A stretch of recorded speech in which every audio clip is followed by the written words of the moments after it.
Hey friends, and welcome back to my channel. It's Teresa here for the Traci Redesigns creative team, and in this process video I wanted to share with you the assembly part of pulling this layout together that I did for my October daily for 2023. And this layout is the one with the circle frames that sort of create a kind of 3D look in terms of layers and elements and different scales and patterns. So I already shared the Photoshop tutorial with you, and so I hope you had a chance to watch that. I will link to that video down below and also at the end of the process video here. And so I've printed and cut the elements from the digital collection and the frames, the circle frames that I created. And so now we're going to put everything together. And so I am going to speed up the process a little bit today, just to keep the watch time manageable for you. And we're going to put down a ton of foam tape in between each of the layers here. And so my layout ended up being 3 layers and then the vellum behind it. I think that's a pretty manageable amount of layers, because the more layers you have, the more risk you have of it seeming cluttered, and you don't want your elements to get lost here. And so the way I approached it was to think about telling a story. What is the story that you want your elements and the frames to tell? And obviously there's a sense of motion here, which is what makes these layouts, these types of layouts work out really well. The sense of moving through the page, through the different layers, and ending up somewhere. And so first off, who's the main character? Who is this about, and what are they doing? Why are they here? What's happening in this scene? And to think of it from that perspective, and that will help you pull together a cool story with your frames so that your audience knows why they're looking at this. Why did you create this, right? And so our main character is going to be the little pink ghost with her little basket, her little candy bucket, and she is going to travel through the woods to get to this haunted house to go trick-or-treating.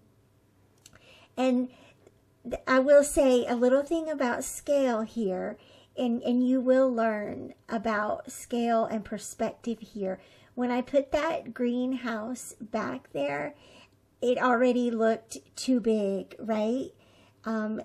Because you want that sense of going into the page. So I did go and reprinted that and made it a little bit smaller.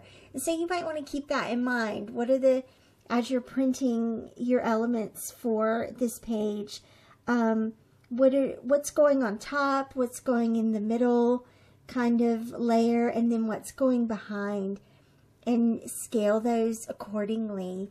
And then, you know, the awesome thing with digital elements is you can always reprint them if it just doesn't quite look right.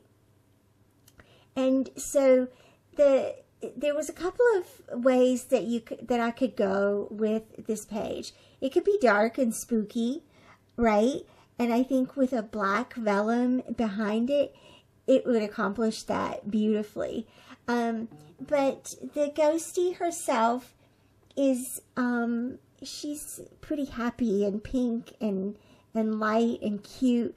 And so I thought that her, along with these beautiful florals from the kit, would make this a lighter kind of page. And so even though the trees and the haunted house might be a little bit scary here, she's having a great time.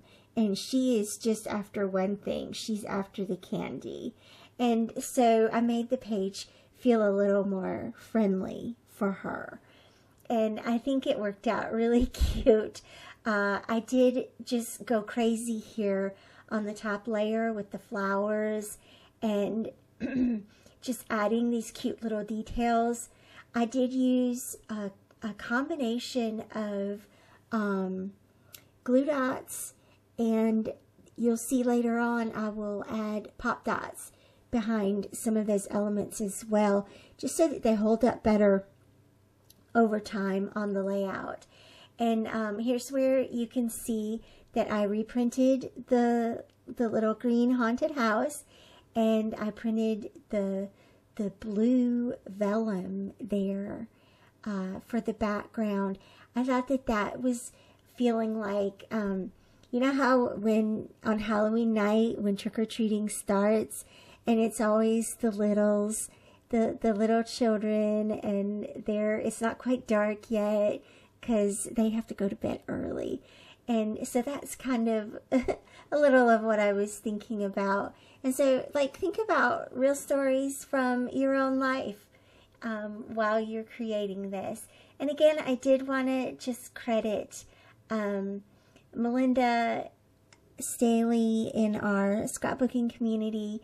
She's done a few digital layouts like this that captured my interest in it to begin with. And then an artist that I learned about on Pinterest, Margaret Scrinkle, and she just goes by Scrinkle.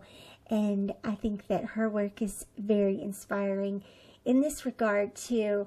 The cool thing about this is that I think that this would be a really awesome gift for someone. If you found a cute little shadow box frame and included it or added it to that, you could gift this and it could be enjoyed out in someone's house. I think that would be a lot of fun, but it also is thin enough, and I did keep the layers thin enough so that it fits well into my album.